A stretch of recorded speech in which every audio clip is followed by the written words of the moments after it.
Hello,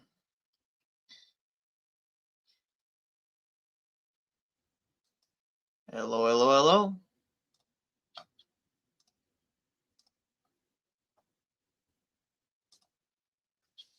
All right, guys.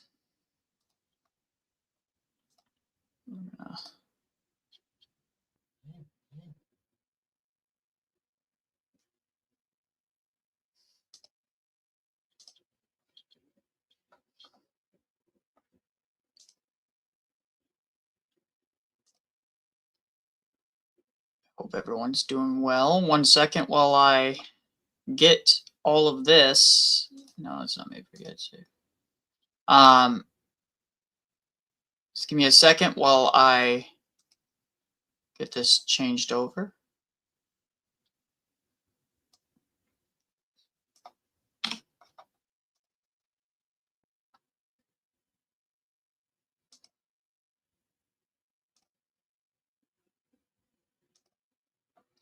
All right. I hope everybody is doing well. We are live. Now, this is an important note. Important note. We're going to listen. I want you to notice a couple things. Okay? I want you to notice a couple things. Notice how not a single person helps this young lady.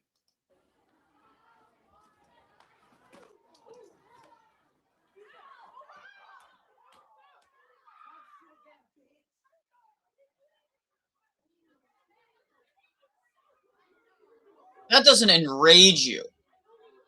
Not a single kid comes to come help them up.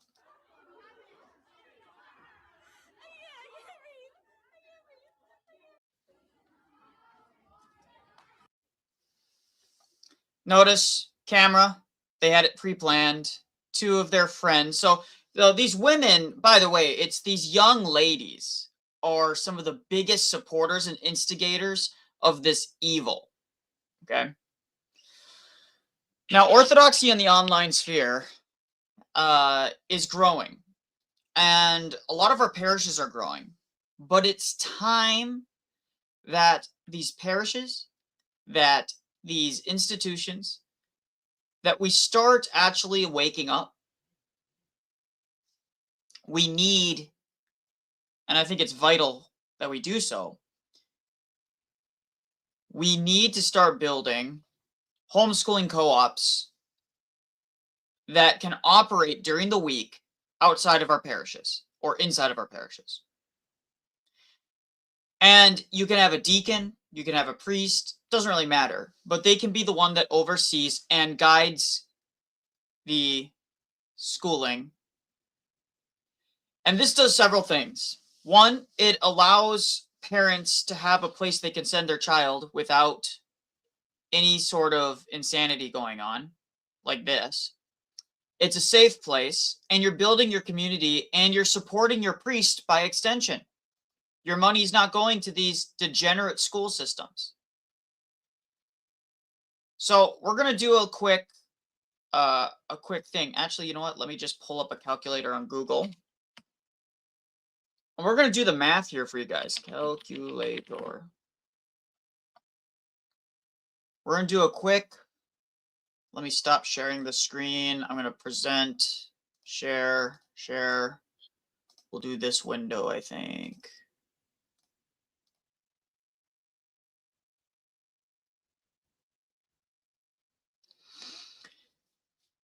Quantum, that's great. If Aga Sophia Academy needs any help with digital backend stuff, that's what I do. I've done that for several schools now for a living, and I can help build out that stuff. I'm pretty good with Google Cloud infrastructure, remote infrastructure, supporting that kind of stuff, cloud, firewall, all that kind of stuff. But that being said, if you have a homeschooling co-op, and let's say you have 10 students, okay? If you have 10 students, well, actually, let's clear that. Or hold on, clear. Where's clear?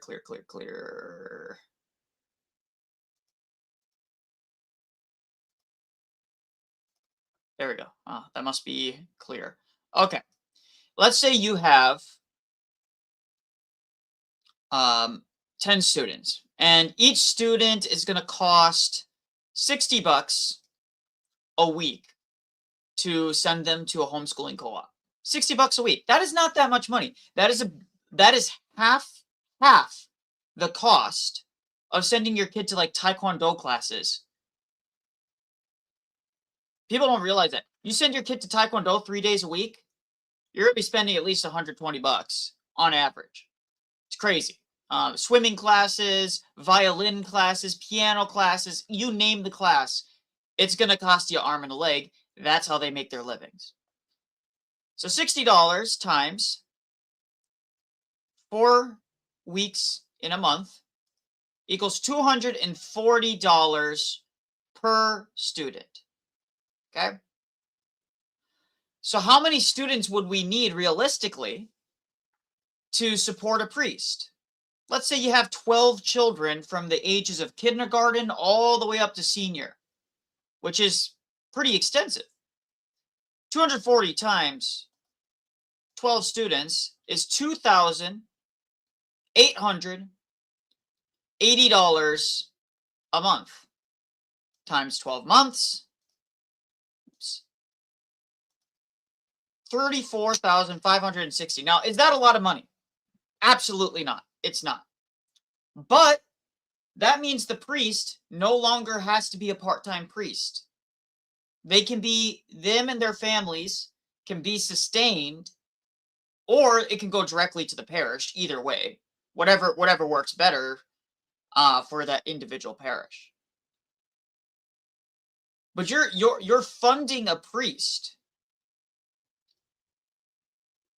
And so this needs to start happening. We need to start building these institutions, building these systems. I've worked out an entire back-end cloud infrastructure for online schools. If those 12 students meet at the parish or at maybe like the communal building where you guys do coffee hour, and the priest guides the homeschooling curriculum for that much money for 12 students, that's pretty good. But let's be real. Let's be real. The average, even if we keep the cost low at, well, why is it doing that? Even if we keep the average low at $60 a week, $60 a week times 4 is that 240 times 4.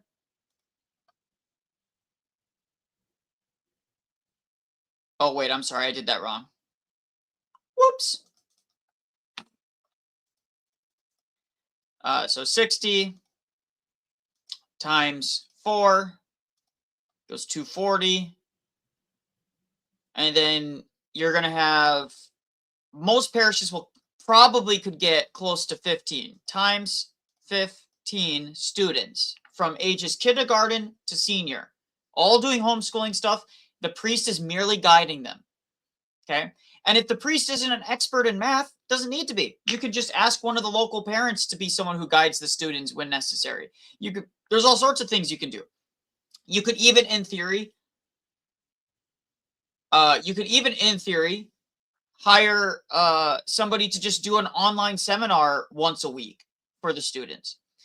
So funding these parents, funding these parishes is necessary, and we need to get our kids out of these institutions, these filthy institutions. So let's add this. Hold on, let me show you guys. So you're at $240 for one student a week times 15 students equals $3,600. That's not a bad living for huge swaths of the country. Not a bad living. Times 12. Come on. $43,200 for the priest or the deacon or whoever is going to be leading it, right? This needs to start happening because otherwise this shit is going to keep on happening.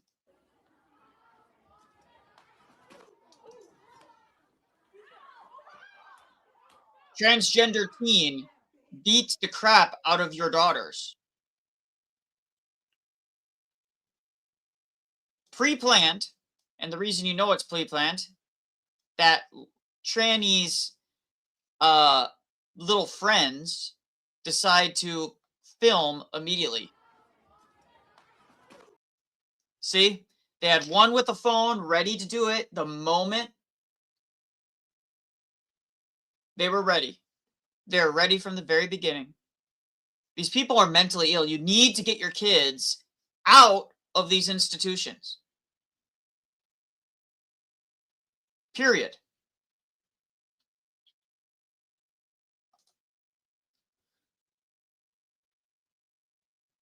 And it's not just in the US. You're absolutely correct, Puffer. This needs to happen everywhere.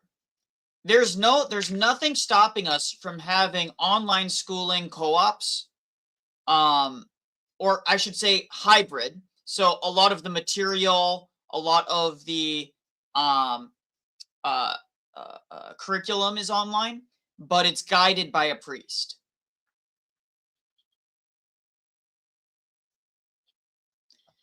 I used to be a delivery man in Portland, Oregon. I walked into an elementary school one day to deliver. The whole hall had rainbow flags and trophy cases with had a Harvey Milk memorial. No joke. Yeah, get your kids out of there, dude.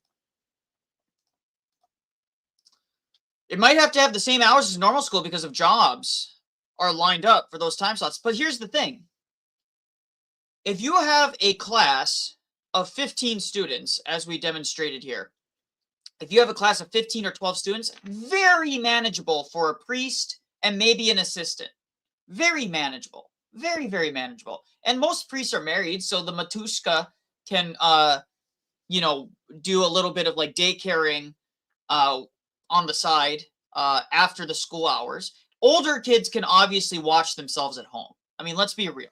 Parents need to be less helicoptery.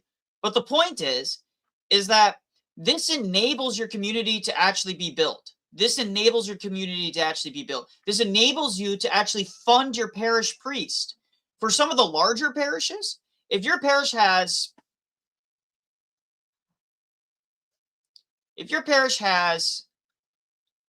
40, well, let's say your parish has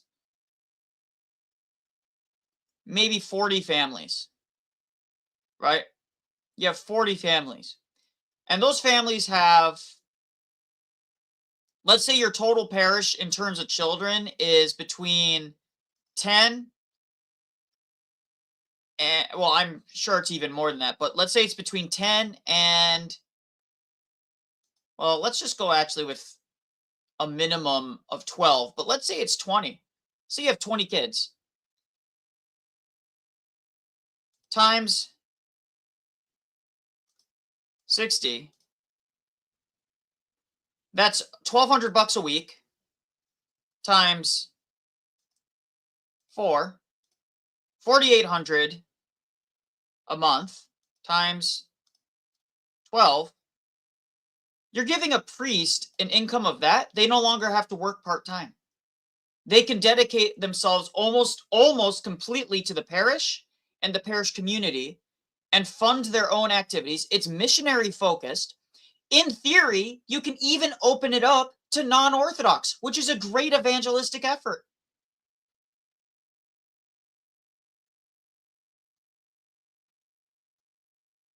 It's a great evangelistic effort. You can advertise it to the local community. How many people wouldn't want their kids to have a safe, conservative,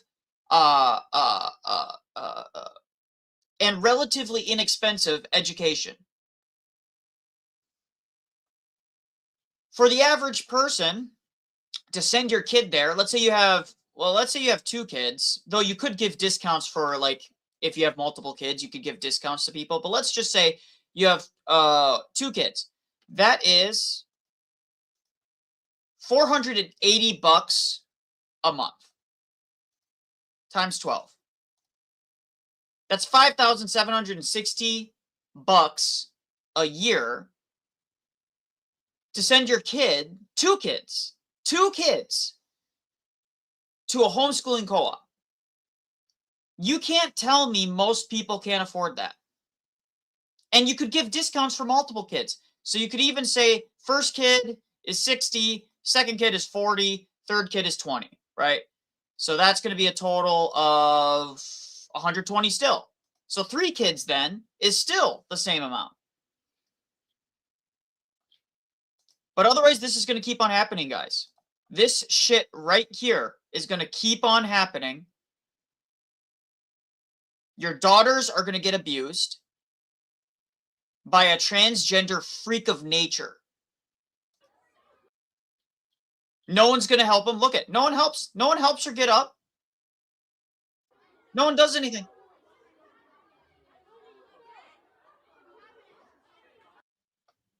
There wasn't a teacher in sight. There wasn't a staff member in sight. And you're going to send your kid to these demonic institutions? Someone says here, my parish has a co-op set up to 8th grade, and then one of the parish priests and his wife have something like what you're talking about. It needs to happen across the board. And if these parish priests need help, my business does that stuff. I've worked with 2 big schools in setting up their entire back-end infrastructure. Totally willing to do that for any priest that needs help doing this. I will do it for them, and I will do it at a massive discount too. I wouldn't even charge like what we normally would charge an institution, just because I think that this is that important. It's that important.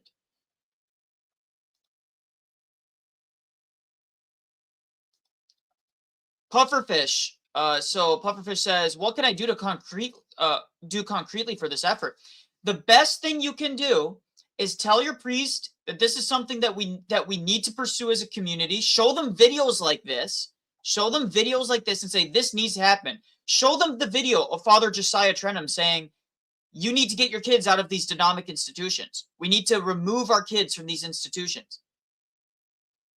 Show them the math, and then tell them, I know a guy that helps set up these things. I set up firewalls for schools. I've set up back-end cloud infrastructure for schools. I've set up all the things that they could need to make it as easy as possible for a single priest to guide these children in their institutions. This needs to happen.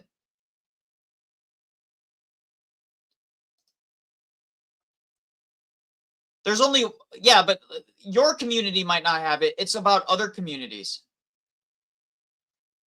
It's about other communities. There's a lot of small parishes that could use this stuff, this amount of money, to get their priest from being part-time priest to full-time priest. This can help them be that. That's all I'm saying.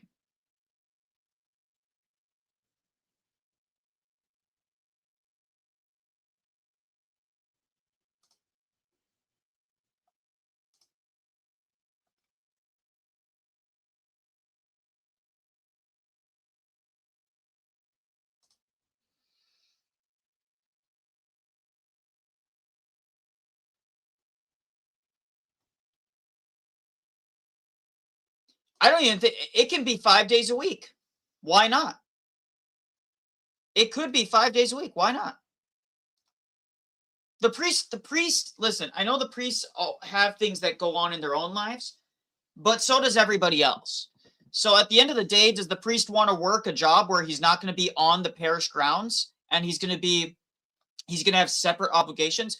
Or does the priest want to support his community? That's what it comes down to.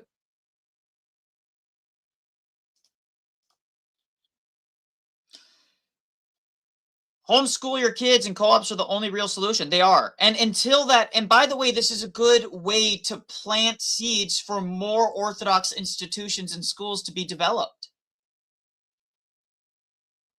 I'll put my contact information right here. cblazing at monarchcybersolutions.net. You can email me there.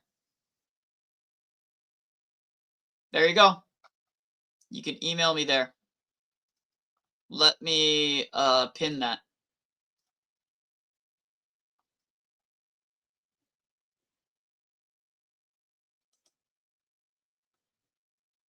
That's what needs to happen, guys.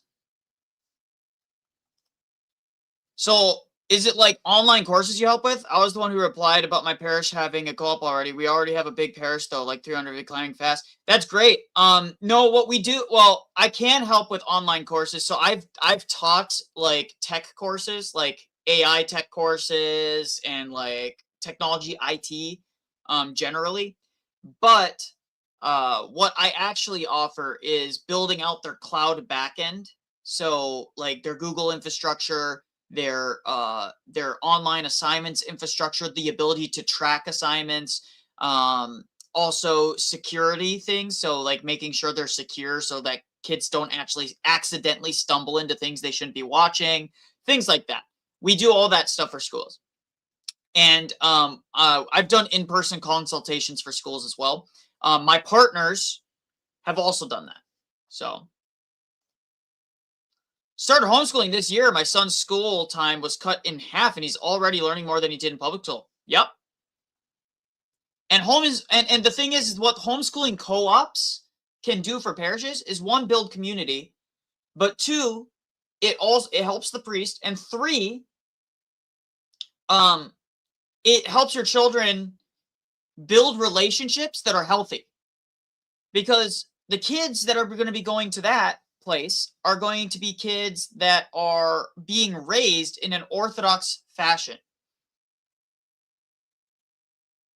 Furthermore, number five, what this does is it really helps with outreach. It helps with these parishes to have outreach. It gives them a community. The community starts noticing when these things are happening. You have a growing online homeschooling co-op, and you advertise it to the local community. Non-Orthodox are allowed to go to it as long as there's an understanding that this is an explicitly Orthodox education. And if you want your child, it's a good outreach effort. It really tells people, hey, we're here. We're here for the community. We're not isolationists.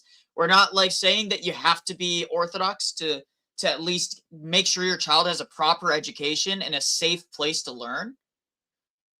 Imagine the outreach benefits that come with that.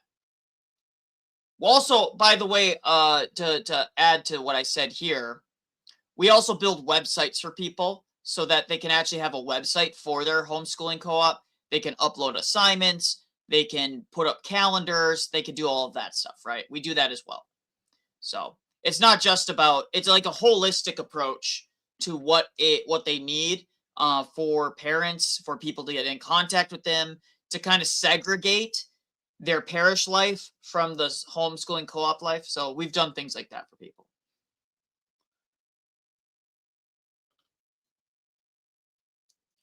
Awesome. So yeah, that is what's needed. Now I want to talk a little bit about what has been going on here. Trent Horn. Trent Horn,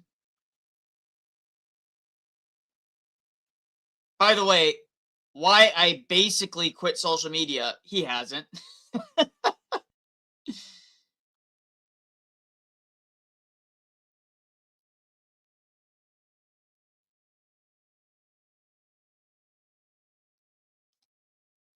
There's a whole evangelical church that's been in contact with my parish, seriously inquiring into Orthodoxy. They have a school attached and are letting us use their chapel as a missionary parish.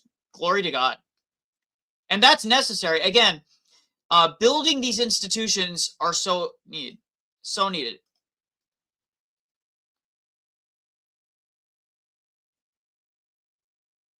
John Albus, pinned at the top is my email. Feel free to email me if you have any contacts with the diocese. I've also developed a diocese website to help parishes have their own landing pages. So instead of each parish having to manage their own website, every parish gets a landing page on the diocese website.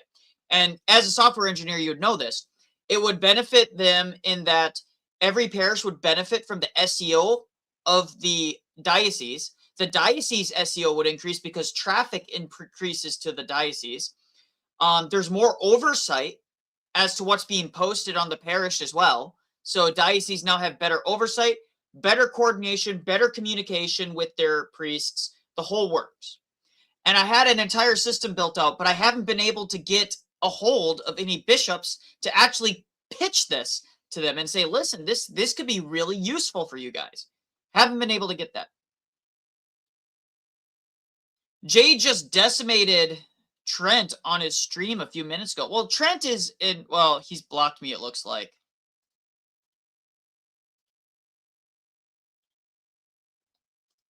Hold on.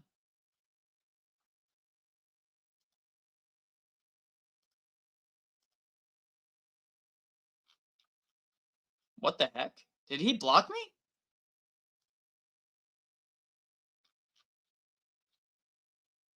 He might have unblocked. He might have blocked me because I was nipping at him a little bit.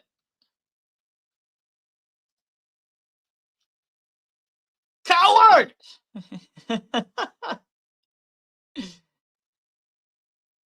That's amazing. That is insane.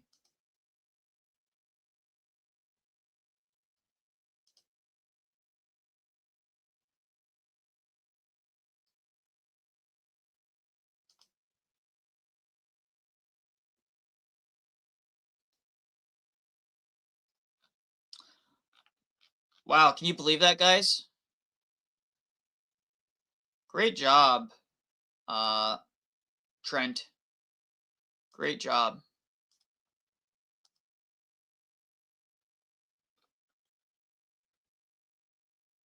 La la la. La la la. La la la la la la. What is that? Trent Horn.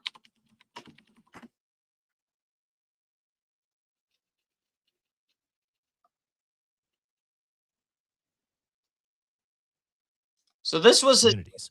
These things are outside of my wheelhouse, so I'm grateful for the Christians who do them well. One example I'd mention would be Virginia reps like Trent. But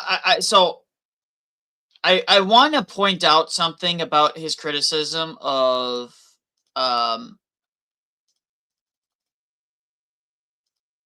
Horn, people like this. So in today's episode, I'll talk about where I agree and disagree with Andrew and the difference between being a strong, assertive Christian and a bad, overly aggressive one. And you get to arbitrarily get to decide what is bad and overly aggressive, don't you, Trent? Ignore the fact that the early church fathers were far more aggressive, far more brutal against heretics than you are. You who sit down with Matt Slick, Matt freaking Slick, the worst person on the internet in terms of the apologetic sphere. Matt Slick is one of the nastiest, rudest, most dishonest individuals in the apologetic sphere. And he's aggressive like all the time. And yet you'll sit down with Matt Slick, Trent Horn. You'll sit down with Matt Slick, won't you? Right? It's absolutely ridiculous. It's absolutely ridiculous.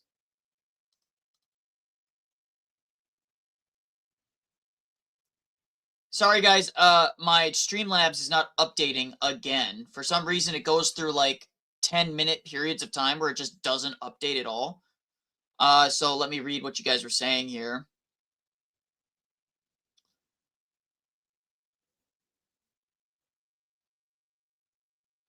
Love that. I'm OCA, so I'll talk to my priest. Absolutely, please do that, John, and email me. Email me. I'm looking. We're my company actually, Monarch Cyber Solutions, as you can see in my mail address. Monarch Cyber Solutions is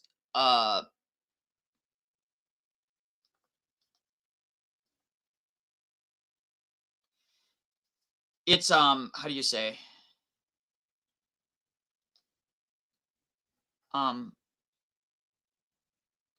we're very close to being able to hire other people onto the company.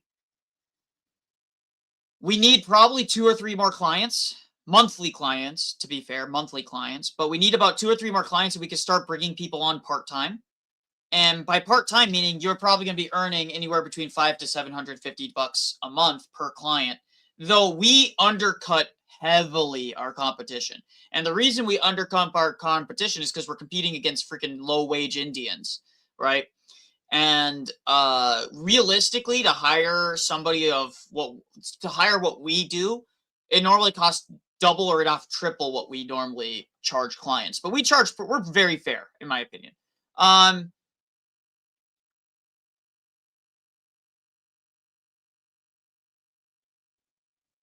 have you seen the recent Sona video defending Origin? No, I have not, but I'll definitely look into it. Thank you, Rusty.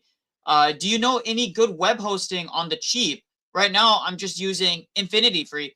Actually, my company, we've started using Manus, which is a AI hosting platform. It's really easy to manage client websites from there, and it's relatively cheap. And it just comes with so much robust web building options. Plus, you can inject custom code into it with no problem at all. Which makes it the best of both worlds. You can build a website from scratch and manage it from scratch using their own proprietary website builder, or you can inject your own custom code into it and you can host it from there as well. So both ways are actually really, really useful. But yeah, I mean, really, at the end of the day, you're gonna pay for what you get, right? You're gonna pay for what you get. As a former track cat, there were some weird kids at our old parish. The Orthodox homeschooling families at our parish are all normal. I think it's a socialization a socialization issue versus homeschool. Yeah, I think so. I think there's some truth to that, John. Monarch Cyber Solutions. Are you Illuminati? So true. Monarch sounds like MK Ultra. Monarch is in monarchy, dude. Monarch. No, like monarchy. Monarchy, like the king. Hello, Mr. Nicholas. Hello. Hello, sir. Monarch Butterfly Cyber Solutions. Okay. Actually, you know what? Let me show you guys this. Okay. www.monarchcybersolutions.net. Why? Oh, hold on.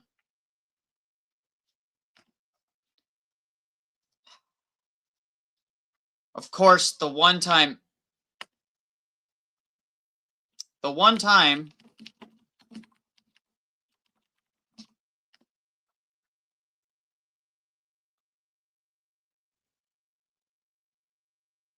Oh, you know what? My partner's working on it right now. We just did a new website, so my cache still has the old one. So there's our logo. There's us. Very simple stuff. We don't do anything super fancy. Certified nationwide 100% remote support. Website management, Google Workspace management, complete digital package. We haven't set. Actually, we have to fix the pricing because we don't have set fixed pricing. We do consultations, and then we do a custom price for the client depending on what they need. But we do all sides of stuff. We do website performance audits, Google Workspace and Azure, Microsoft. We do all of the cloud stuff. So yeah. We're still working. The website needs to be updated a little bit, but we're still working on it. So it's going well. There we go. That's my partner's email address. So we still have a couple things that we got to do, but for the most part, that's what we do, guys.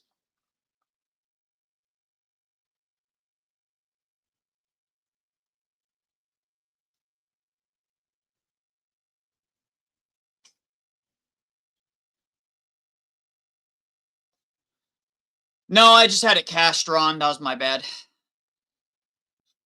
And to make sure I didn't misunderstand anything, I messaged Andrew and showed him the script, so my reply incorporates some of what he wrote to me in our exchange. First, let's take a look at Andrew's comments on the Patrick Bet David show. Most of my criticisms don't actually come from leftists, though many of them do. They actually come from a particular brand of Christian, virtue signalers, right? They're always trying to signal their virtues, and it's always like... Yeah, it's my company's website, Monarch Cyber Solutions. Just basically we're an IT company that helps people, helps businesses, helps organizations. We do SEO, digital marketing. We do cloud infrastructure improvements. We do website management, the whole works. Our clients have seen significant increase in web traffic and customer acquisition.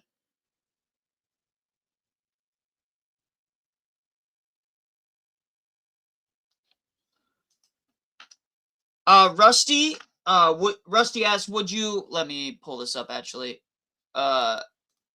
Rusty, would you be able to do work for a whole company or more so individual clients? We do whole companies. So 2 of our clients are like literally 2 very large roofing companies in Florida.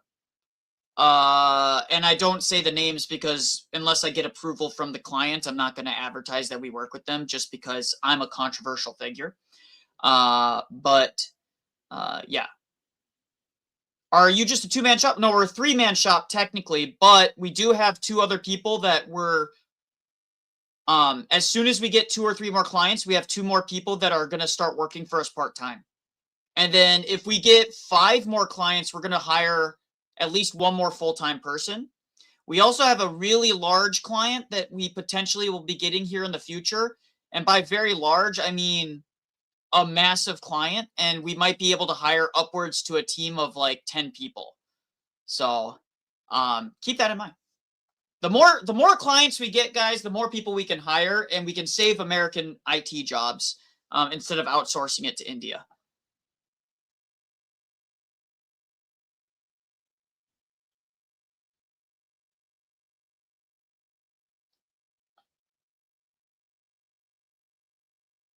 Like, oh my God, you smoke. You smoke cigarettes, or oh, you drink beer. Real Christians don't drink beer. Like, it's always petty criticisms. But anytime there's controversy around me or a clip taken out of context or something like this, these are the first people to rush in and give me universal condemnation, mostly so that my enemies. I am we're private. Yeah, we're a private company. We're an LLC. So actually, funny enough, the company is based out of Florida, where my folks live. Because I spend a lot of time in Florida, believe it or not, guys. I spend a huge amount of time in Florida. And my business partners in America and my other business partners in America, all Orthodox, by the way. We're all Orthodox. So, career question. I do .NET and React, 8 years experience, looking to become more competitive. Any languages I should learn? Building a side project with Go right now. Ruby is always really, really good stuff. Python is always solid to learn. Python and Ruby are always really solid. But with that being said, learn how to utilize AI really well. And I get AI certifications, in fact. Go to AI classes. Do whatever you need to do to learn how to properly integrate AI into your workflow without it becoming a crutch. Because what's happening is a lot of really competent developers are allowing AI to become a crutch rather than allowing it to improve their workflow. So that's my recommendation. And actually, a lot of companies and businesses, small businesses, they don't know what to do with AI. So that's what I've done is I've learned how to integrate AI into my workflow, and it really, really, really helps.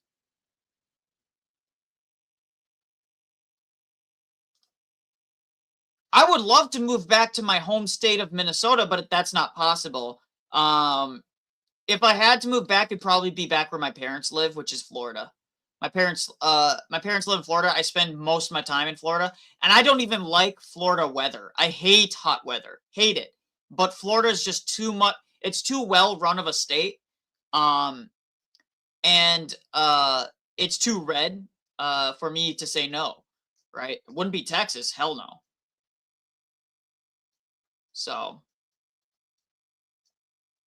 Will look at them, and these are leftists, right? They want leftists to look at them and think, you're the good Christians. Andrew may be speaking of critics more generally here, but I don't have a problem with drinking beer or smoking. I have a hard time justifying habitual smoking, but if other Christians want to smoke or drink, I'm not going to say they're sinning. I do think smoking can come off as an embarrassing LARP when people lean into it as part of their identity as a Christian influencer. And I think Andrew would agree.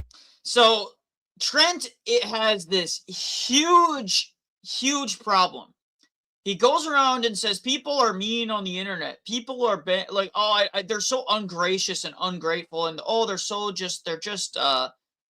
unpleasant, etc., etc. Yet he, in this very video, justifying habitual smoking, but if other Christians want to smoke or drink, I'm not going to say they're sinning. I do think smoking can come off as an embarrassing LARP when he calls out somebody that he doesn't like in real time, and yet he has the audacity to complain about Jay doing the same thing to him. Jay calls out Trent, Jay calls out trans feminism. Jay calls out all this stuff. And then he has the audacity to complain about people doing this stuff when he henpecks, like, in this the most petty of way, this subtle little nudge, like, oh, these are the types of people that are unserious. Oh, these people are LARPing, right? And by the way, I agree that this is a giant ass pipe smoking LARP from this dork, from this like Christian nationalist Nick Fuentes, LARPing looking dude who's trying to do a podcast while being a Christian pastor and then smoking a pipe and acting all based and red pilled all the time and stuff like that. It's just a kind of a LARP to me. But the thing is, I don't pretend that I don't call people out. Trent does do that. And then he subtly does these jabs. He's done this with the last like 2 or 3 videos he's posted. He does this with Jay all the time, where he says why debate is problematic. And then he uses Jay's face as emblematic of this. It's like, you're attacking Jay first by even mentioning him in that sentence. These people are entirely inconsistent. Complete ass hypocrites.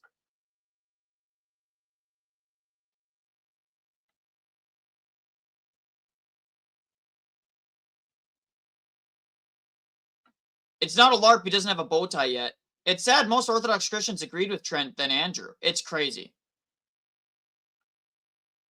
He's also attacked Father Josiah Trenham. Of course he has. Trent has no scruples.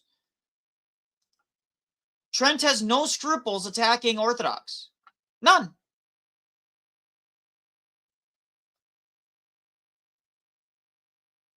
Yeah, the audio was down low, guys. Sorry about that. When people lean into it as part of their identity as a Christian influencer. And I think Andrew would agree that no one is above criticism. In a previous video, which I'll link to below, I praised Wilson for using shrewd debate tactics that resulted in Matt Dillahunty rage quitting their debate.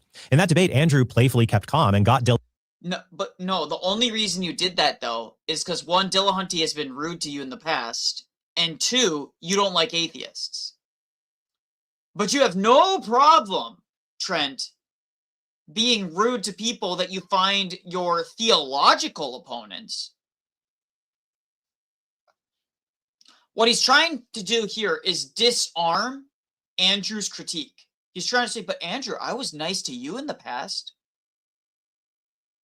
Dillahunty to flip out by bringing up stuff that was personal to him, like Dillahunty being in a de facto same-sex relationship. Attempting to lie to people who claim men can be women isn't human flourishing. Why, you ask, would people be this over-the-top stupid? Well, it's simple. The good is the good, man.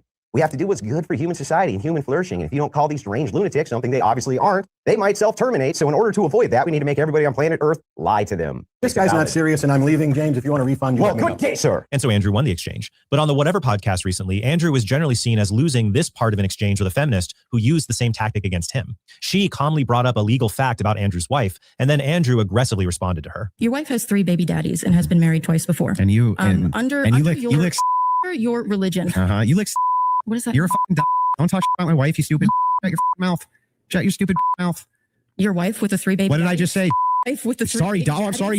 Is she morally inconsequential in comparison to your licking? Now, in a 5-hour discussion with people insulting you, it's not uncommon to lose your cool. We're all only human. But this kind of aggressive behavior isn't uncommon for Andrew and other people in his orbit. So it's fair to point it out and discuss. Okay. Let me give context. Let me give context and say, oh, it's not uncommon. And like, I totally grant that Andrew was totally calm with her for this long. And then proceed to ignore all of that. By the way, why is Trent's face drooping? Like, it looks like his face is melting. What's wrong with him? One eye looks bigger than the other. There's something wrong with his face, guys. Discuss the merits of acting like this. Like any public proponent of Christianity, there's good and not so good elements to Andrew's approach. In our email exchange, Andrew said, sewing circle Christians tend to focus on why the person who is moving policy and people's minds on policy isn't acting in a pure enough way, and often will actually side with the critics of that person affecting change in order to purity signal. Now, I agree it's cringy when some Christians do everything they can to please non-Christian critics, even by taking unnecessary pot shots at fellow Christians. It's a kind of ideological simping similar to male feminists who throw all men under the bus to appease women. You're a male feminist. He literally is a male feminist. He went and debated people saying that he was a feminist.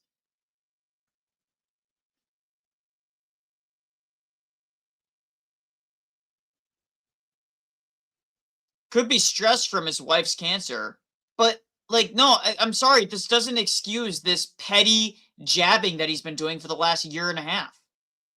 He's been doing this for a long time, even before his wife had cancer. Women. But my criticisms aren't because of how other people complain. It's because God's revelation has said we shouldn't engage in these behaviors, and I definitely care about appeasing God. And it's like the whole time. So in other words, the whole time these people are burning the whole forest down around our ears, right? And I say, hey, put those matches down. Like, hey, don't say the F word.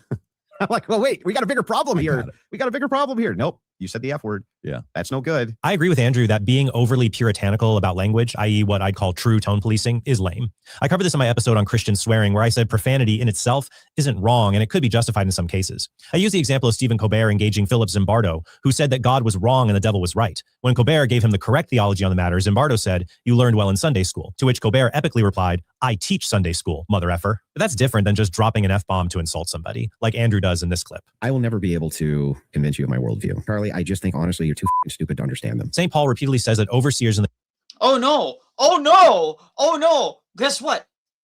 He's not an overseer. He's not an overseer. And second, by the way, cuss word does not imply quick-tempered. Cussing just means that you think they're stupid. You know what? Okay, guys, I'm gonna controversy here. Controversy. I plug your ears if you're sensitive about language here. Okay, I'm gonna plug your ears. Saying that somebody is fucking stupid or fucking retarded doesn't mean you're angry.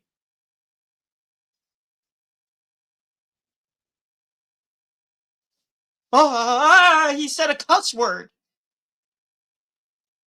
It's this lame doublespeak that Trent's doing. It's gay.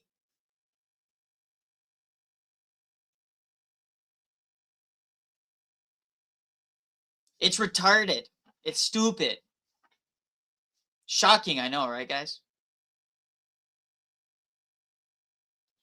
Total RC fem energy. So true.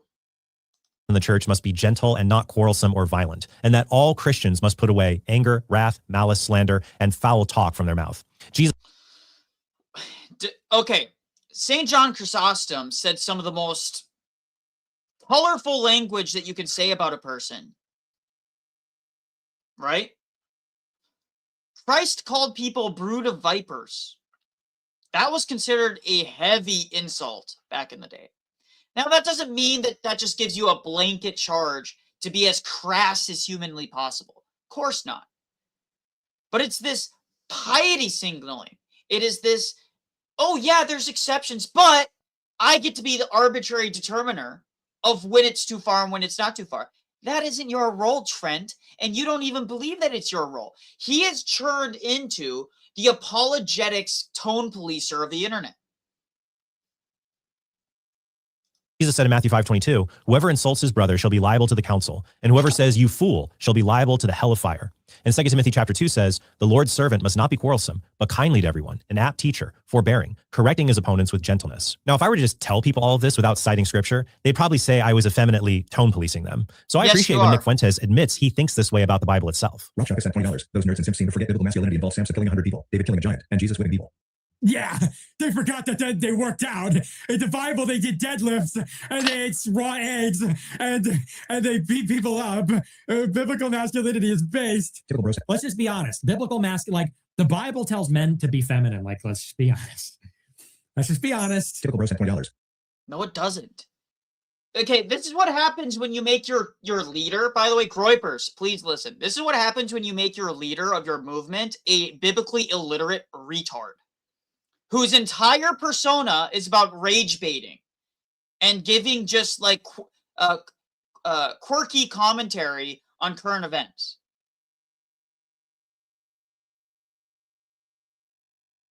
This comment section is why EO bishops are against dierism. Name me the bishop. I'm going to give you one chance right now, JR. Name me the bishop.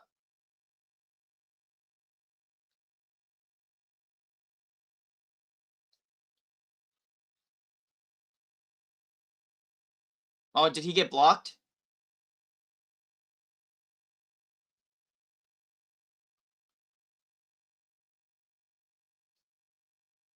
Puffer, make sure in the future you just give someone a warning, because I don't see his stuff. Because if I see it on StreamYard, it sometimes doesn't show up here. So yeah, because I don't see his comment now. I wanted to see, and I was gonna nuke him too. Anyways, I'll show it. Okay. This comment section is why EO bishops are against Irism. Name me the bishop. You won't find one. And also, you're a retard. Go kick rocks. If you don't want to be part of this comment section, this community, you don't need to be. Go kick rocks. Leave. No one wants you here. Child. Someone said a mean word. Go away. Freaking kick rocks. Go set a rock on the ground, kick it as hard as you can. Hey, Nick. Let's not cope about it. The Bible is not a story of like men being jacked and going to the gym. Okay, let's just start there. Hey, Nick. But that's The Bible. The Bible orients men towards proper masculinity, which means that we should be in shape, that we shouldn't be fat slobs. Nick, who goes and eats who sleeps until noon every day and just eats a bunch of fast food.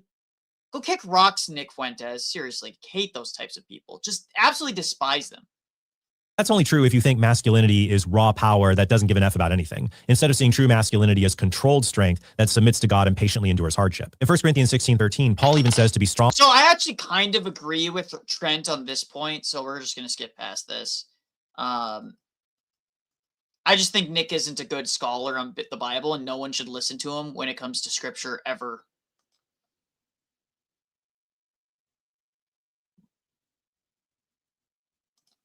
Just like Lila Rose, I would even say, reps like Trent Horn, people like this. These are people who they themselves may not necessarily levy the criticism directly, but it's the influence that they have over the various audiences that they have that then go and direct these criticisms towards you. Got it. Though I never actually see these people in the arena debating these social issues with anybody. They'll do abortion debates, things like this, but I never see them surrounded with a panel of like the worst degenerates on earth debating all of their worldviews simultaneously. But they have tons of criticisms for people who do. And I'm like, well, where are you? No, I'm sympathetic to some of Andrew's criticism. For example, I'll get people who criticize how I debate non-Catholics like Gavin Ortland or Alex O'Connor and say I'm too. He's comparing. Oh my Lord. He's comparing debating Alex O'Connor and Gavin Ortland. What low tier response, Trent? Low too tier. nice or I'm not blunt enough. To which I say, okay, then why don't you debate the best defenders of Protestantism or atheism? We want to. Dude, Jay Dyer and many of our clergy, Ben Luigi, Alex Soren, Cleave to Antiquity, who, he's not doing debates right now, but we have tons of people. We have Fearless Truth. We have people like Bryce J. We have, I won't even include myself as a debater in this comment, but I'm certain that I could do a perfectly adequate job debating some of these people. We want to debate. Where are you guys? None of them will do it because they care about one thing, and that is optics. Trent, you're so uncontroversial and you're so nice that no one actually sees you as a threat. You posted an entire video about why you don't debate Orthodox. And in the video, you argued that the reason you don't debate Orthodox is because you're more worried about bringing people to Christ. Even if it's like not perfectly in the Catholic Church, I still want to bring people closer to Christ. You're focused on atheists, you argued. So you're being a hypocrite. You're talking out of both sides of your mouth, as per usual. And show us how it's done. Andrew's criticism is similar. Don't critique how I engage people unless you're willing to engage them yourself. But I don't see how this criticism applies to me in particular. I used to do debates surrounded by college students, and now I focus on disengaging the best defenders of other worldviews in one-on-one debates. No, I've applied to be... No, you do not, dude. The best defenders? Okay, which Orthodox apologists have you actually debated? Other than one time like 6 years ago against Jay.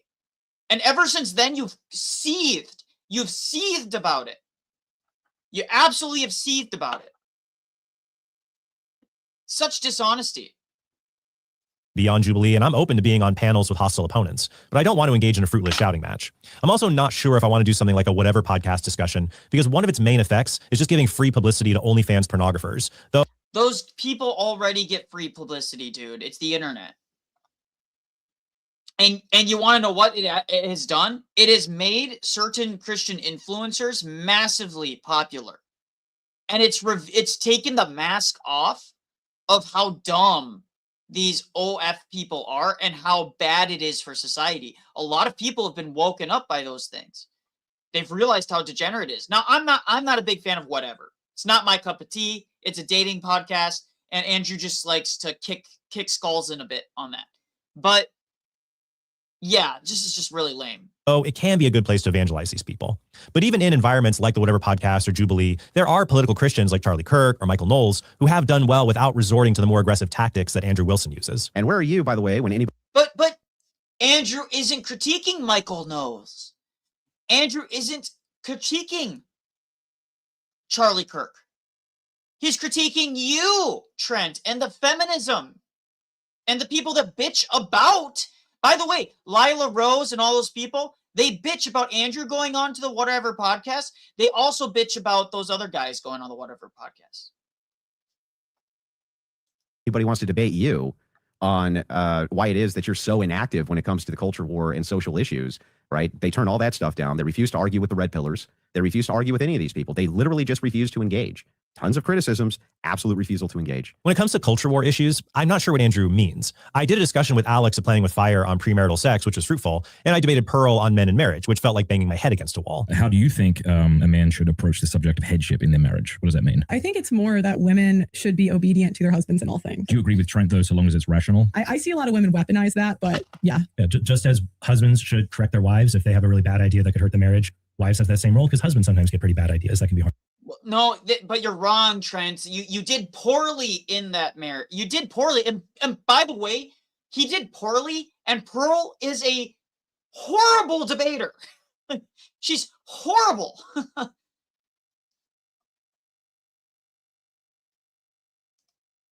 There you go. That's all you need to see. That's all we need to see right there. Pearl is a awful debater. Awful, terrible debater. And Trent still was wrong on that. Men have to submit to their wives? Read St. John Chrysostom on marriage and family life, Trent. In fact, you know what? Screw it.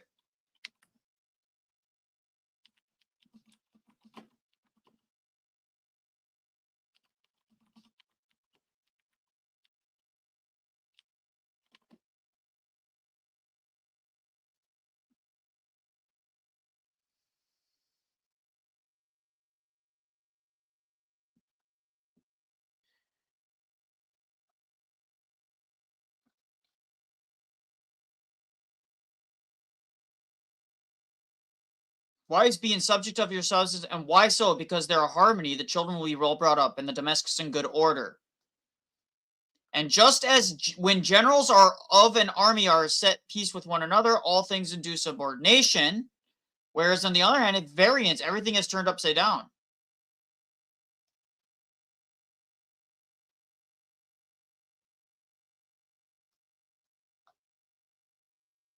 For it is their duty to be in subjugation.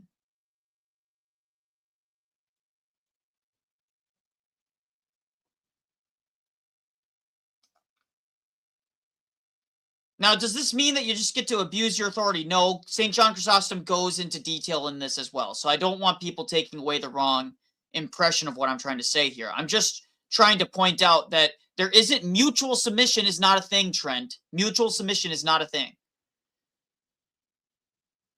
For indeed, the head is the saving health of the body, and he's already laid down before the man and wife the ground and provision of their love, assigning each their proper place, that of one of authority and forethought, and the other to submission.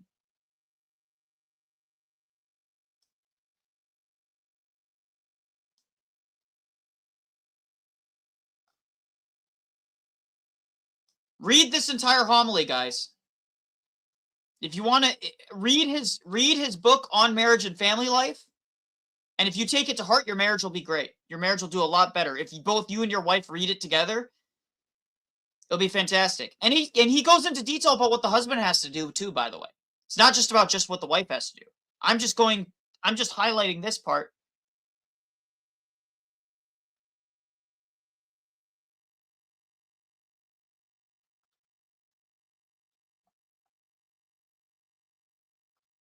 There's one other part that I really want to highlight here.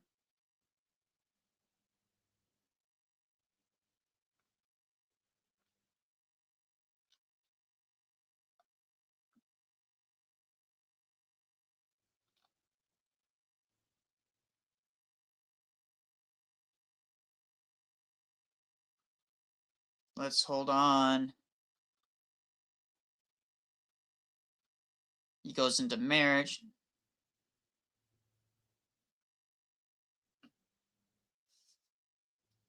Hold on, guys. I gotta mute myself for...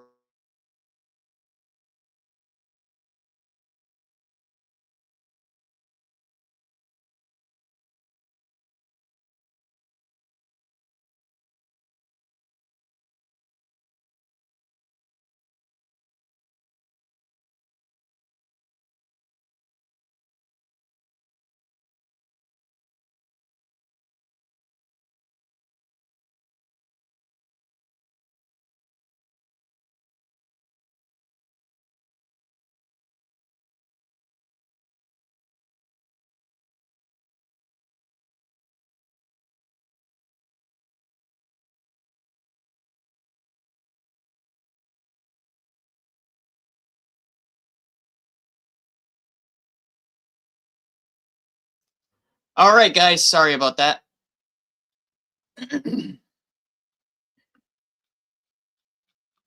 So that's all that needs to be said about that. Now, guys, unfortunately, the wife called and said that there's something that came up with her father, and I need to get going to drop some stuff off at the other house. So I'm going to be moving this this entire stream to my phone, and I will be walking over there. So you guys, we'll be doing a walking stream in about 10 minutes here, okay? So 10, 15 minutes. Give me about 10, 15 minutes. And I'll be doing another stream on my phone, and I'll be showing you guys my neighborhood and dropping stuff off at the new house. So God bless you guys, and have a wonderful day.